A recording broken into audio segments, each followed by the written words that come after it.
சற்று முன் கிடைக்கப்பெற்ற மிக மிக முக்கியமான செய்தி ஒன்று வெளியாகியிருக்கு. அதாவது புதுசாக கொண்டு வந்த மசோதாவுக்கு எதிராக ஸ்டாலின் அவர்கள் கண்டனம் தெரிவிச்சிருக்காராம்.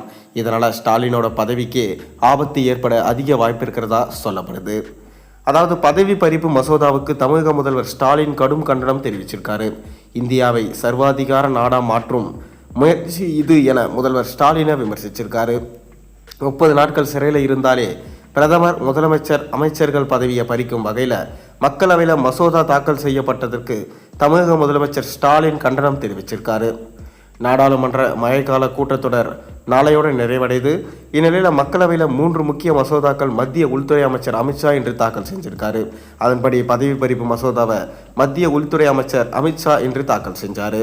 அதாவது 5 ஆண்டுகளுக்கு அதிகமாக தண்டனை கொண்ட வழக்குகளை கைதாகி 30 நாட்கள் சிறையில் இருந்தால் பிரதமர், அமைச்சர்கள், முதலமைச்சர்கள், மாநில அமைச்சர்கள் பதவி பறிக்கப்படும். இந்த சட்டம் ஜம்மு காஷ்மீருக்கும் பொருந்தும் வகையில் தாக்கல் செய்யப்பட்டிருக்கு. இந்த மசோதாவுக்கு எதிர்க்கட்சிகள் கடும் எதிர்ப்பு தெரிவிச்சுட்டு வராங்க.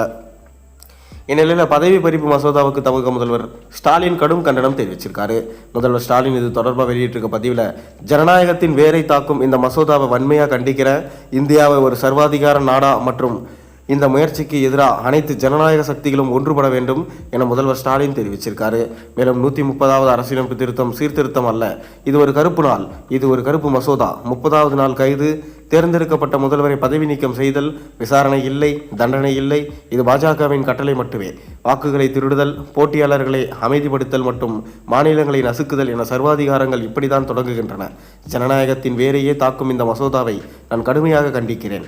மேலும் இந்தியாவை ஒரு சர்வாதிகாரமாக மாற்றும் இந்த முயற்சிக்கு எதிராக அனைத்து ஜனநாயக சக்திகளும் ஒன்றுபட வேண்டும் கேட்டுக்கொள்கிறேன். பிரதமர் மோடி ஆட்சியின் கீழ் இந்தியாவை ஒரு சர்வாதிகாரமாக மாற்றும் மூலம் அரசியலமைப்பையும் அதன் ஜனநாயக அடித்தளங்களையும் கெடுக்க மத்திய பாஜக அரசு முடிவு செஞ்சிருக்கு என சொல்லியிருக்காரு.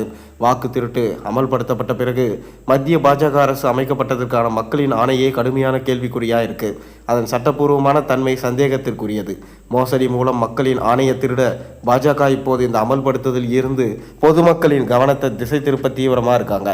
அதை செய்ய அவர்களது 130வது அரசியலமைப்பு திருத்த மசோதாவை கொண்டு வந்திருக்காங்க என அவர் சொல்லியிருக்காரு. மேலும் இது பல்வேறு மாநிலங்களின் முதலமைச்சர்களாகவோ அல்லது அமைச்சர்களாகவோ இருக்கும் என்டிஏவில் உள்ள பிராந்திய கட்சிகளை மிரட்டுவதற்கான ஒரு தீய முயற்சி.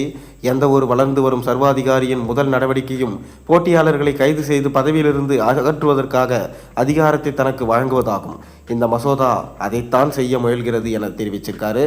இப்படி ஸ்டாலின் பேசினது கண்டிப்பாக அவரோட பதவிக்கே கூட ஆபத்தாக முடியலாம் என சொல்லப்பட்டு வருது. நீங்கள் என்ன நினைக்கிறீங்கன்றது உங்கள் கருத்துக்களை மறக்காமல் கீழே கமெண்ட்டில் சொல்லுங்கள்.